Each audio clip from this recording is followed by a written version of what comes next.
A musician's life can be a roller coaster. One moment you're a rock star, and the next you're questioning your life choices.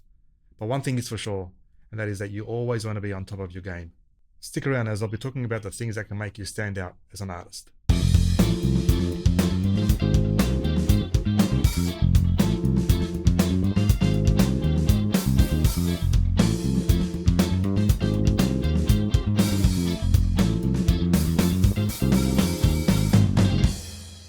Welcome to the Music Pro Services channel, and on this video I'll be talking about something that's really important to me, and that is the essential fundamentals of being a professional musician. The first thing I wanted to talk about is being prepared. And being a prepared musician always puts you on that level of being a pro musician. Bands and venues will always hire and rehire musicians that are prepared.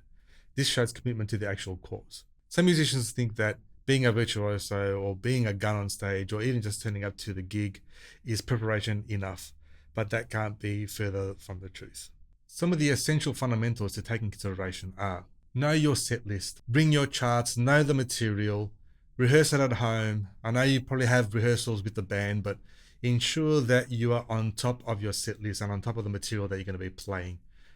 You want to know this material inside out, back to front, as much as you can, because once you step on that stage, nerves can kick in. Ensure that you have your set list, that you know your set list, you know the material that you're going to be playing, and make sure that you have the set list written out as well, because sometimes on stage things happen and sometimes adrenaline kicks in, and then you could really lose your train of thought and the actual order of set list as well. So ensure that you have that on stage and things will run much more smoothly. Make sure you have the right equipment and it works. Before the gig or the night before, test everything, make sure it works, test it once, twice, 3 times. Ensure that you bring the correct equipment with you as well. Make sure if you're a guitarist, you bring your right amp, you bring your right guitar. If you're a keyboard player, make sure you bring your right keyboard. If you're a sax player, make sure you bring your right saxophone, whether it's an alto or tenor, and so on and so forth. Can you imagine getting to a gig and you found that you've just forgotten a piece of equipment that you really need, or even plugging something in and it doesn't work? This is where stress levels elevate, and you don't want to start off the gig in that mindset. Make sure you take some extra bits.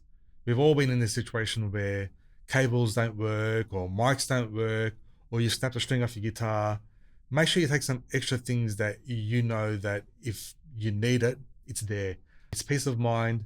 And sometimes it'll also help out another band member as well, in saying that everyone should be taking their own extra sort of bits. But yeah, things happen, and knowing that you've got some extra bit of equipment is just peace of mind. Now, this one's a very important one for me anyway. Get to the gig early. Get to the venue early. Things do happen on the way to gigs and on the way to venues. Make sure you have ample time to get there. Even if you have to wait there an extra half hour or even an hour, go and grab a coffee. Make sure that you're there early. Being late to a gig raises anxiety and stress levels almost immediately. Can you imagine getting to a gig where you just get there and you need to jump on stage and start playing without a warm-up or anything like that? That, my friends, is probably the peak of anxiety and stress on stage. And then you'll be frazzled as to what you need to play and when you need to play it. So get to the venue early. Enjoy the moment. Enjoy the night. And when you're there early, you probably catch up with some other friends that are going to get there early, or other band members, and you can actually go over some of the material that you're going to be playing, and go through the set list as well. So always a good thing to get there early. Make sure that you have a reliable vehicle or reliable transport to the gig. The last thing you want is to break down and not make it to the gig at all. Other band members and actual venue are counting on you being there. And this is where that professionalism really takes hold. If you don't end up making it to a gig or to a venue, it can really hinder your credibility as a musician, as a professional gigging musician. So make sure that your transport or your vehicle is very reliable and you get to the gig. Now, this might sound straightforward and a no-brainer for some, but it is a crucial one. The venue address. Ensure that you got the correct venue address and also the correct contact person, because sometimes the contact people do change. There are instances where some contact people are event organizers and not necessarily venue managers. So ensure that you know who the contact person is. And also when you introduce yourself, make sure you do it in a professional manner and you tell them exactly who you are, because sometimes there are venues where people are running around and they're really busy to organize the night. So make sure you do have some appreciation for these people as well. When you ask around of who the contact person is or where you can find that contact person, make sure you're really professional and you introduce yourself as the artist or as the entertainment for that night. Another thing to take into account, which is very important, is safety, both yours and other people's safety. Often we're eager to get set up, sound checked and start the gig, but often we overlook the OH&S aspect of our job, of our performance. When setting up, we have a lot of things on stage. We have a lot of equipment, we have a lot of cables, amps, guitars, whatnot. Often enough, these things can be just lying around and they are hazards. So please be mindful of what you're setting up, how you're setting up, and where you are at that particular time of the stage, because it only takes one person to put a case behind where you are for you to trip and have a fall, and that's the last thing that you want. So be mindful of what's happening from an OH&S perspective. The last thing I wanted to mention is that we are musicians, but we're also human.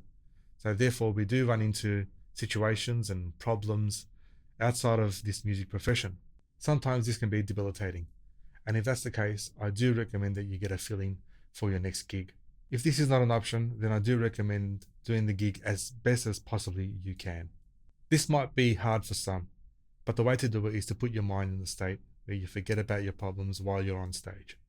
Now, this might sound not quite right for some, but if you are committed to doing the actual gig, then you need to get through it somehow, and you need to give the performance that the crowd, the venue, and the band expects, because if you are getting paid and you're on that professional level, that's what the expectation is. Speaking from experience, doing a gig in this situation can often be beneficial. It can boost your energy levels. The interaction with the crowd, interaction with your bandmates often can lead to you forgetting about your problems during the course of the gig. The important thing here is for you to complete the gig, as people are relying on you, your band members, the venue, the people that are listening to you. At the end of the day, you're still going to need to face those problems outside of your profession. Hope you found this video insightful and helpful. And if you liked it, give it a thumbs up or subscribe. Or for more information, you can go to our website, musicproservices.com. Until next time, ciao.